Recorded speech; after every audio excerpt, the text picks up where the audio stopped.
again, what is neural network or why we need multi-layer neural network? What is the reason? क्या reason है?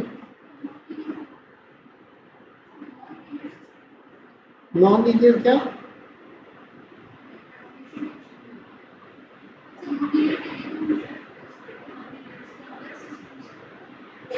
क्या?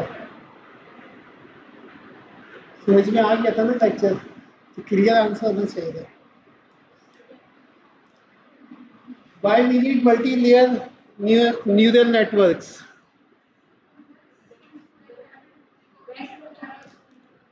जो non linear problems होती है, जो लीनियरली इनसेपरेबल प्रॉब्लम्स होती हैं, उनको क्लासिफाई करने के लिए, उनको सेपरेट करने के लिए हम यूज करते हैं मल्टीलेयर न्यूरल नेटवर्क. अच्छा, हमने बात की मल्टीलेयर न्यूरल नेटवर्क का मतलब है कि उसके there was no training algorithm until 1886, I think 1986 और 1886. ये बैक प्रोपगेशन प्रपोज हुआ था आई थिंक 1986 में, और उसके बाद से सिंगल लेयर न्यूरल नेटवर्क से वो मल्टी लेयर न्यूरल नेटवर्क की तरफ गए थे. अगर हम देखें if we have multi layer neural network, यहाँ पे हमें यूज करते हैं, हमें आउटपुट यहाँ पे पता होता है और हमें पता है कि एरर का जो फॉर्मूला भी हमने पढ़ा है, जिसमें हम the only thing we are going to train उसमें चेंजिंग रेट हम कैलकुलेट करते हैं. चेंजिंग रेट में हमने फॉर्मूला देख लिया था अल्फा डेल्टा, और यहाँ पे क्या चीज थी और क्या इन्वॉल्व था alpha delta input input changing rate का फॉर्मूला याद नहीं है, पेपर में सब फेल हो गए. ठीक है, we know delta was equal to, इसके बाद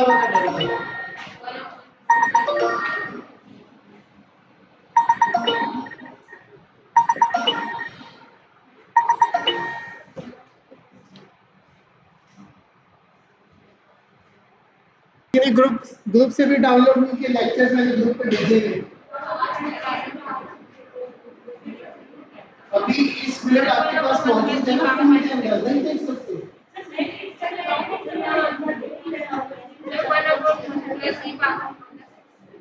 यहाँ पे क्या आएगा?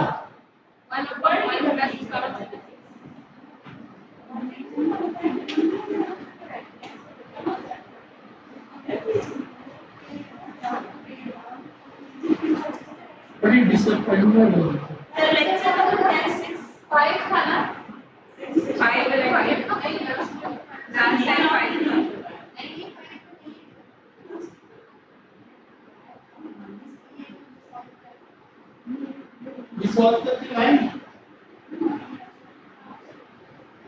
डेरिवेटिव निकालने के लिए दिया था, ट्रांसफर फंक्शन का करके लाए हैं.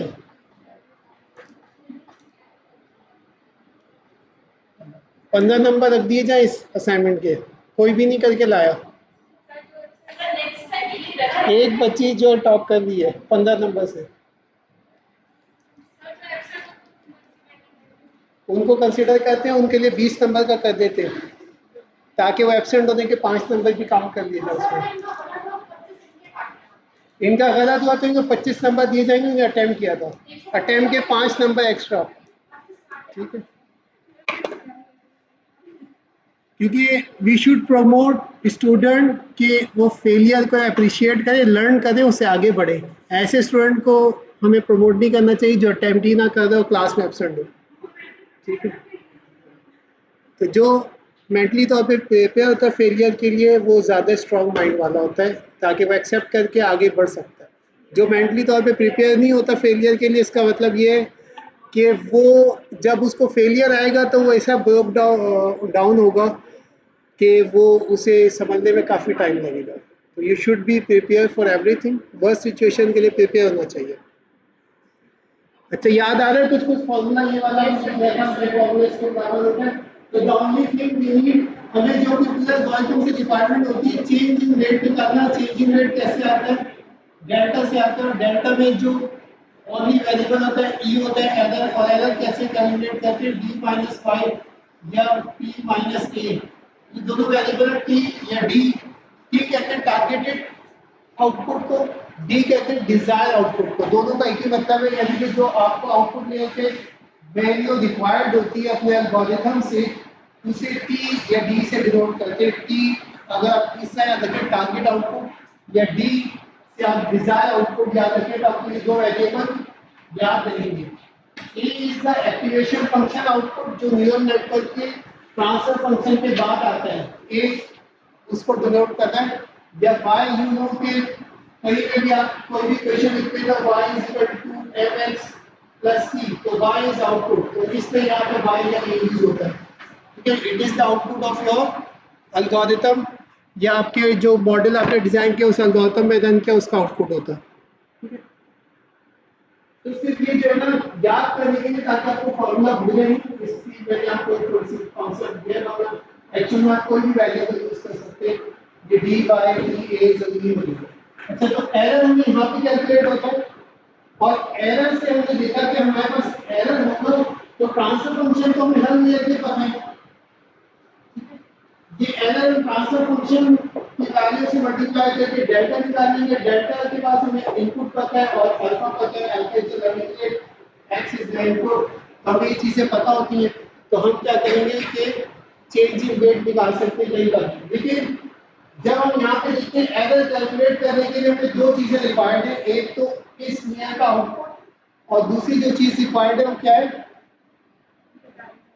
डिजायर या टारगेटेड आउटपुट, जो कहां से आता है हमारे पास,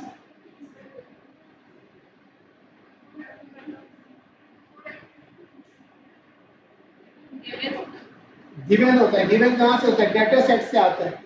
हम कहते हैं कि हम ये वाला सेट इनपुट करेंगे तो ये चीज आउटपुट आनी चाहिए।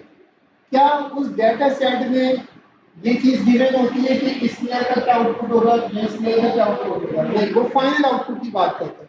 तो इसका मतलब ये है कि यहाँ पे इस लेयर का एरर कैलकुलेट नहीं कर सकते। जब इस लेयर का एरर कैलकुलेट नहीं कर सकते तो हम यहाँ पे डेट अपडेट कर सकते हैं, नहीं कर सकते। जब इस लेयर पे एरर कैलकुलेट नहीं कर सकते फर्स्ट लेयर पे, तो यहाँ पे एरर जब कैलकुलेट नहीं होगा तो डेट अपडेट नहीं होगी। तो दिस इज द रीजन कि 1986 आई थिंक मैं सही कोट कर रहा हूँ, तो उससे पहले जब तक बैक प्रोपगेशन नहीं आया था, उससे पहले हम सिर्फ सिंगल न्यूरॉन या सिंगल लेयर न्यूरॉन पे इक्तफा करते थे, क्योंकि हम we are unable to tell the layer behind the final output layer. ठीक है, तो this is the main reason. जब बैक प्रोपगेशन आया, बैक प्रोपगेशन ने क्या कहा कि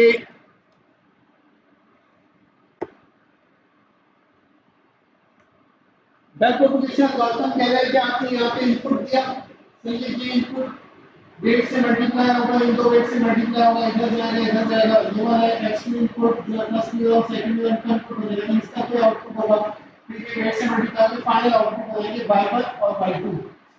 ठीक है, y1 और y2 जो है वो आप जब इक्वेशन में लिखेंगे इस तरह आपका बन जाएगा, और इन शॉर्ट आप उसको w और x से लिख सकते हैं। w11 w12 w11 और 1 2 कौन है, ये 1 2 इसलिए 1 2 1 2 इसलिए 2 1 2 2। ठीक है, और इसके साथ मल्टीप्लाई हो रहा है x1 और x2, लिखता हुआ पहली रो पहला कॉलम, दूसरी रो दूसरा कॉलम, मैट्रिक्स मल्टीप्लिकेशन पता है ना। और इसके बाद दूसरी क्वेश्चन क्या है कि y जो फाइनल आउटपुट आएगा वो change in this value, sorry transfer function of this value और transfer function of this value ले लेंगे तो आपके पास y1 y2 आ जाएगा of near 1। This is the y1 and this is y2। Clear है? यहाँ तक नियर 1 का जो आउटपुट होगा y1, और सुपर स्क्रिप्ट में हमने कहा था जो हम वैल्यू लिखेंगे वो क्या होगा, लेयर को डिनोट करेगा। ठीक है, तो y1 की सुपर स्क्रिप्ट में 1 लिख करो यहाँ पे, तो इसका मतलब है ये y1 कहाँ का होगा, इस लेयर का होगा एट दिस पॉइंट। ठीक है, अब ये y1 इसका इनपुट बनेगा और ये y1 इसका इनपुट बनेगा। क्लियर है? तो y1 is the output of neuron 1 of layer 1. Now it's become input for neuron 2, sorry, neuron 1 and neuron 2 of second layer. Clear है? इसी तरह y2 सुपरस्क्रिप्ट में 1 लिखा होगा तो this is become the input for neuron 2 and neuron 1 for second layer. Is it clear? ये पहली layer solve हो गई, दूसरी लेयर हमने निकाली, फाइनल आउटपुट पे सेम यही इक्वेशन आ जाएगी आपके। और अगर इसको समराइज करके लिखिए तो मैट्रिक्स फॉर्म में W2 और Y1 Y ऑफ लेयर 1, ठीक है। यहाँ पे इनपुट क्या था, x था, फर्स्ट लेयर के लिए x इनपुट था, सेकंड लेयर के लिए output of first layer is the input of second layer. ये हमारे पास इक्वेशन आ गई, इसकी ये रिपीट करने का मकसद ये था कि आपको पता हो जब हम इसको रिवर्स चलाएंगे तो क्या होगा। अच्छा, अब हम कह रहे हैं कि जिस तरह x इनपुट प्रोपेगेट हो रहा है लेयर बाय लेयर, इसी तरह यहाँ पे जो एरर प्रोड्यूस हुआ है हम इसको बैक प्रोपेगेट करें लेयर बाय लेयर, तो we will have error at layer 1 as well. We know that error at layer 2, that is E is equal to D minus Y, but we don't know the error at layer 1.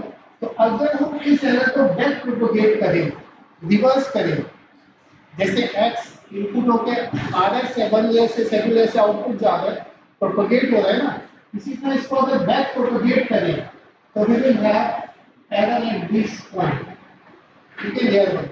अब back propagate कैसे करेंगे,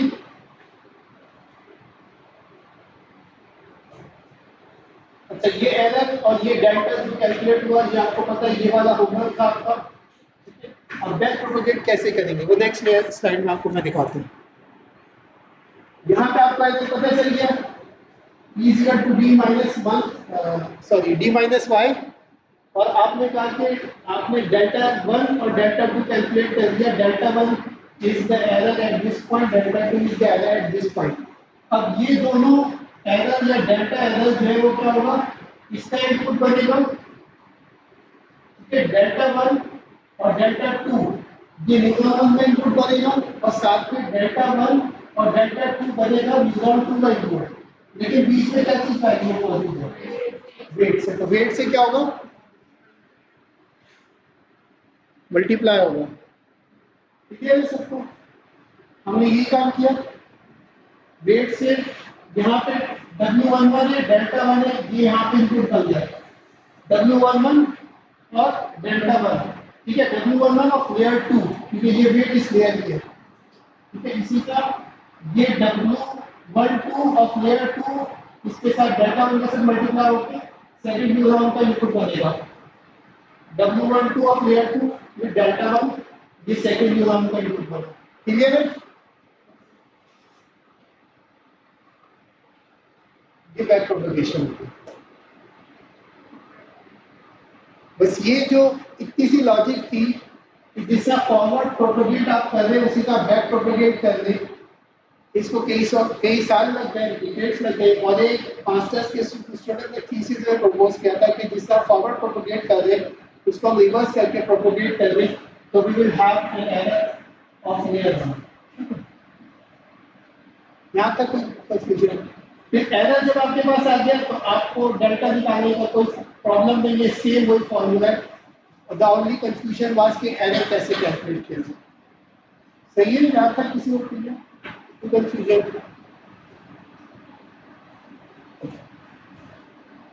इसी चीज से यहाँ पे थोड़ा सा अच्छे से डिफाइन किया हुआ है, एक्सप्लेन करने के लिए you are providing B as an input for this neutron you will get Y, ठीक है। बीच में आपके क्या होगा, ट्रांसफर फंक्शन यूज होगा। अगर आप इसको रिवर्स कर देंगे तो आपने क्या करना है, यहाँ पे जो है इसका इनवर्स कर देंगे, सिंपल है।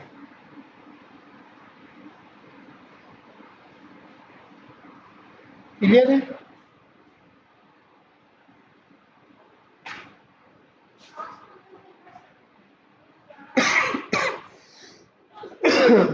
दोबारा बताता हूँ सामने, y is equal to आपके पास क्या है, लेट्स से mx है। अगर मुझे क्या करना है, x निकालना है, तो क्या होगा, y is equal to y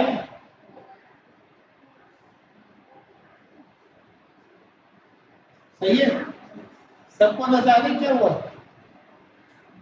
m is the factor. अगर यहाँ पे मैं कहूँ ये m है तो ये क्या हो गया, रिवर्स हो गया। ये ना एरर कैसे निकलेगा, ये b इसके साथ फॉरवर्ड आ रहा है तो बीच में ट्रांसफर फंक्शन है, ठीक है, रिवर्स जा रहे तो ये ट्रांसफॉर्मेशन रिवर्स होगी। ठीक है,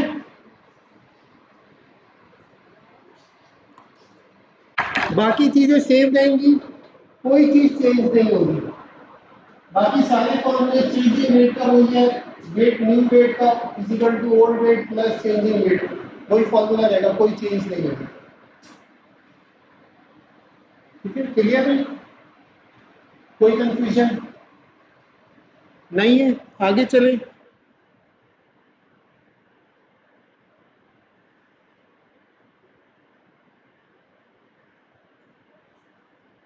जब आपने डेल्टा निकाल लिया तो चेंजिंग रेट भी उसी का निकालेंगे जैसे आप फाइनल ईयर का चेंजिंग रेट या न्यू रेट कैलकुलेट करते हैं, उसी का वेट ईयर का भी न्यू वेट कैलकुलेट करेंगे।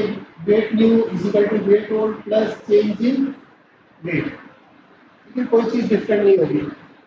ठीक है, इस लेयर का जो इनपुट है वो आपके पास क्या है, y1 है, तो आप y1 शो करेंगे।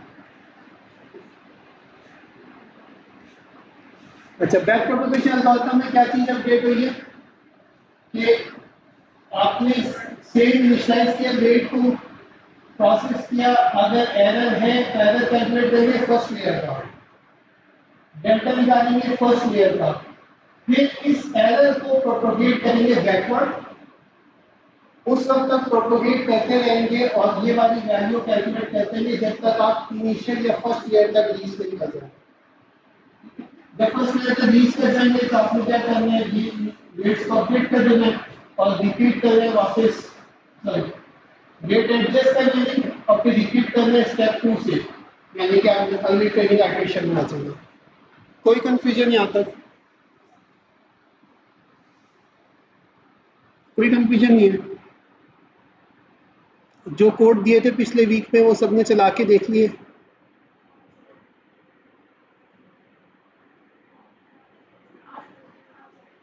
मैंने बुक तो पहले बताई भी थी ना, और मैंने ये भी कहा था साथ में कि it's available free of cost online, you can Google it.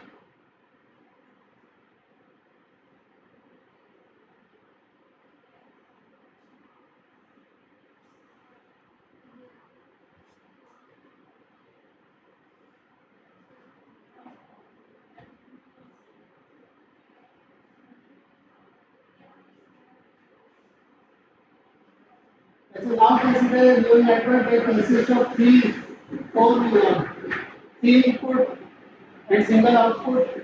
ठीक है, one hidden layer of four neurons. The sigmoid function is used as the activation function for hidden node and the output node.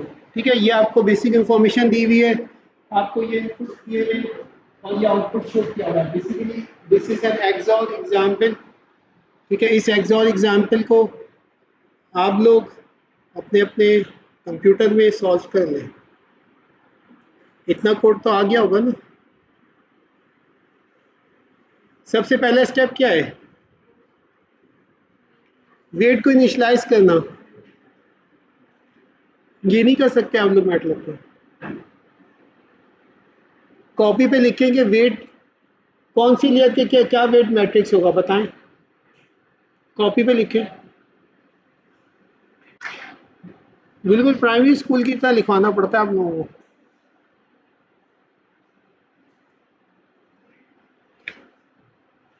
तीन input से first layer में 4 neuron है, final layer में 1 neuron है। मुझे input का वेक्टर बना के दिखाएं, ये जो W और फर्स्ट लेयर इसका मैट्रिक्स बना के दिखाएं और W और फाइनल लेयर का वेक्टर बना के दिखाएं। आप नंबर नहीं लिखना, आपने W11 W12 W13 करके बनाएं। सबसे पहले तो ये डायग्राम बना आपके पास कॉपी में। डायग्राम बनाने के बाद इसको लेबल करें, लेबल करने के बाद इसका मैट्रिक या वेक्टर लिखें। जब आपको फाइनल आउटपुट 1 चाहिए तो आपके आउटपुट लेयर में 1 न्यूरॉन होगा। ठीक है, और इनपुट लेयर में जो आपके पास इनपुट से 3 है, यहाँ पे 3 डिफाइन होंगे। बीच की वैल्यू आपके ऊपर डिपेंड करके आप कितने में ले लें। यहाँ पे बुक में 4 न्यूरॉन्स की लेयर 1 दी हुई है। ठीक है, तो अब हमने जब 4 न्यूरॉन्स यहाँ पे ले लिए, हमें इनपुट आउटपुट पता है, हमें अब अगला टास्क के हम ट्रांसफर फंक्शन डिफाइन करें। यहाँ पे इन्होंने ट्रांसफर फंक्शन सिग्मॉइड का डिफाइन कर दिया है। सिग्मॉइड का ट्रांसफर फंक्शन सबको याद है। इसका डेरिवेटिव निकालने के लिए लास्ट में आप लोगों को वर्क दिया था, वो आपने नहीं निकाला, कोई बात नहीं, आप घर जाके निकाल लीजिएगा। नंबर माइनस हो चुके हैं आप लोगों के। क्या रिपीट कर रहा हूं?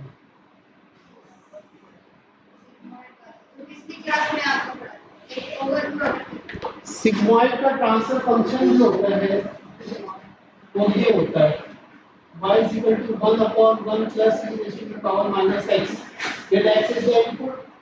आप इसको जब डेरिवेटिव लेंगे तो आपको दो ऑप्शन है, u upon v का फॉर्मूला लगा दें या u into v का लगा दें। u into v का लगाने के हिसाब से आपको ऊपर लेके जाना पड़ेगा, पावर माइनस हो जाएगी, डेरिवेटिव लेंगे पावर नीचे डालेंगे, माइनस करेंगे, स्क्वायर हो जाएगा। जब आप सॉल्व करेंगे तो आपके पास इस फॉर्म में आएगा 1 upon 1 plus e raised to the power minus x, और आपके पास आएगा तो 1 minus 1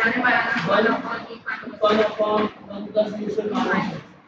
यहाँ पे शायद माइनस आएगा, ठीक है। तो इसका हम हिस्सा रखेंगे, एक ट्रांसफर फंक्शन, दूसरा 1 माइनस दूसरा ट्रांसफर। ये आपके पास जब आप डेरिवेटिव लेंगे तो आप जब सॉल्व करेंगे तो इसमें आपने इसको देखिएगा मैथमेटिकल इसमें आना होगा और आप इसका फिक्स कर सकते हैं। तो ये जो है वो एक ट्रांसफर फंक्शन है और ये दूसरा ट्रांसफर फंक्शन है, तो सिंपलीफाइड होता है। तो ये आपका होमवर्क है कि किस तरह दिस सिग्मॉइड का जब डेरिवेटिव लिया गया तो यहाँ तक कैसे पहुंचे, स्टेप्स आपको करने हैं प्रैक्टिस के लिए। नहीं कि सबको बैक टू अवर टास्क। अब हमारा टास्क ये है कि हमें इनपुट पता है, आउटपुट पता है, हमने नेटवर्क डिफाइन कर लिया, अपना नेटवर्क के पैरामीटर में डिफाइन कर लिए, हमें पता है फर्स्ट लेयर में कितने वेट्स होंगे, 22 को भी इग्नोर कर रहे हैं और हमने इसका फॉर्मूला भी लिख दिया और हमने कहा कि जो हमारा फाइनल आउटपुट आएगा वो सिग्मॉइड से होगा। इस यहाँ में वैल्यूज है इसका सिग्मॉइड से ट्रांसफर से क्रॉस करने के बाद वाई आउटपुट आ जाएगा। ये फर्स्ट लेयर का आउटपुट होगा। Then we give this output as an input to the next layer। तो हमारे पास वहाँ पे वेट फैक्टर है और इनपुट फैक्टर, या फिर इन दोनों को मल्टीप्लाई करेंगे, then pass it to the transfer function, then we will get the final output. और जब फाइनल आउटपुट आ जाएगा तो हम चेक करेंगे कि एरर है कि नहीं है। Now the first step, algorithm का फर्स्ट स्टेप क्या होता है? Initialize weights. वेट्स को इनिशियलाइज करें। हर कोई अपने वेट को इनिशियलाइज कर सकता है। सबसे पहला स्टेप है step 1, initialising waits for layer 1 and layer 2। और आपने जो वेट फैक्टर बनाया था उसकी जगह वैल्यूज पुट कर दें, अपनी मर्जी से वैल्यूज पुट कर दें, पॉइंट्स में भी ले सकते हैं, कोई भी वैल्यू ले सकते हैं, आपके ऊपर डिपेंड करता है।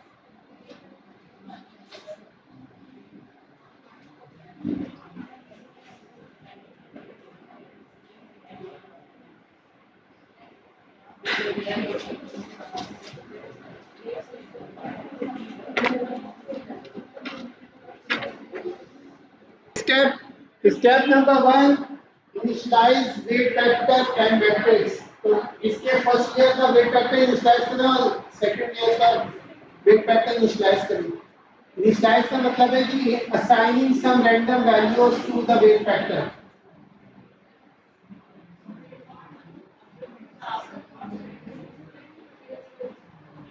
टाइम कम है, आप लोगों की प्रेजेंटेशन अगर आज नहीं हुई तो फिर नेक्स्ट वीक नहीं लेंगे प्रेजेंटेशन, जल्दी जल्दी करेंगे, आप लोगों को पता होना चाहिए। 2 नंबर सब्जी दे देंगे और 2 नंबर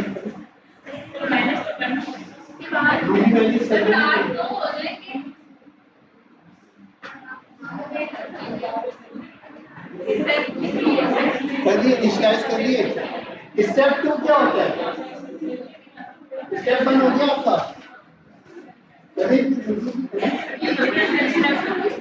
बहुत टाइम मिलेगा बातें करने के। ये फॉलो करना मुझे, ये लिख लिया। पहले स्टेप है वेट की वैल्यू असाइन करना, जहां से कि यहाँ तक, यहाँ से लेकर यहाँ तक वैल्यू असाइन कर दें। वैल्यू का मतलब होता है 0, 1, 2, 3, 100, 1000, 1 लाख, 2 लाख, ऐसी कोई वैल्यू असाइन करिए। इसकी वैल्यू असाइन करिए 0 फॉर एग्जांपल, इसकी कर दे 1, इसकी 3 कर दे, इसकी 2 कर दे, इसका 1.5 कर दे, इसको 0 कर दे। वैल्यू असाइन करिए w को, वेट वेक्टर को वैल्यू असाइन करिए। स्टेप 2 क्या होगा? स्टेप 2 क्या होता है? ट्रेडिंग में स्टेप 2 क्या होता है? स्टेप 2 क्या था? आप लोगों ने किया है, पिछले वीक भी किया है आपने। वेट की वैल्यू इनिशियलाइज करने के बाद क्या किया था? Check for input number 1, P1 के लिए चेक किया था ना। तो this is your P1। P1 क्या है? या x1 कह रहे 0, 0, 1। दैट्स मीन कि आपका x1 0, x2 0 और x3 की वैल्यू क्या है? 1। तो 0, 0, 1 पुट करें यहाँ पे और आउटपुट कैलकुलेट करें।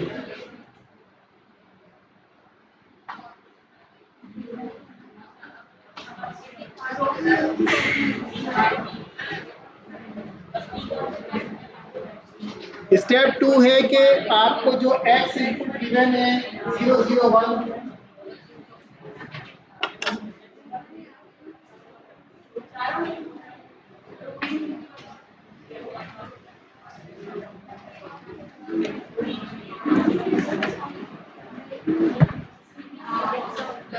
जल्दी जल्दी कैलकुलेट करें, अब टाइम कम रह गया हमारे